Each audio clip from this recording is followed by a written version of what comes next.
भूमिपुत्रांसाठी लढणाऱ्या नेत्याला भूमिपुत्र रत्न पुरस्कार प्रदान। विद्यार्थी दशेपासून नेहमीच समाज बांधवांसाठी लढणारे 1984 सालच्या भूमिपुत्रांच्या गौरवशाली शौर्यशाली लढ्यात अगदी तरुण वयात सहभाग घेऊन तेव्हापासून ते आजपर्यंत स्थानिक प्रकल्पग्रस्त भूमिपुत्रांसाठी लढणारे कामगार नेते महेंद्र शेठ घरत यांना कोकण दर्पण राज्यस्तरीय भूमिपुत्र रत्न पुरस्कार देऊन गौरवण्यात आले। दिबा पाटील साहेबांचे कार्य पुढे नेत स्थानिक प्रकल्पग्रस्तांना न्याय मिळवून देण्यात महेंद्र घरत अग्रेसर असतात।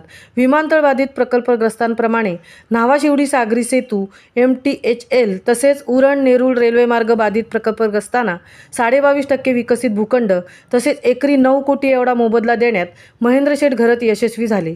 सिडको प्रकल्पग्रस्त गावांसाठी खेळांचे मैदान, मंदिरांना 1 कोटी अनुदान, गावागावात जलकुंभ, अंतर्गत रस्ते, शेकडो तरुणांना रोजगार मिळवून देऊन भूमिपुत्रांसाठी तन मन धनाने काम करणारे रायगड जिल्हा काँग्रेस कमिटीचे अध्यक्ष तथा कामगार नेते महेंद्र शेठ घरत यांच्या कार्याची दखल घेऊन कोकण दर्पणच्या राज्यस्तरीय भूमिपुत्र रत्न पुरस्काराने सन्मानित करण्यात आले। हा पुरस्कार सोहळा दिनांक 28 जानेवारी 2024 रोजी नेरूळ येथील आगरी कोळी सांस्कृतिक भवन येथे पार पडला।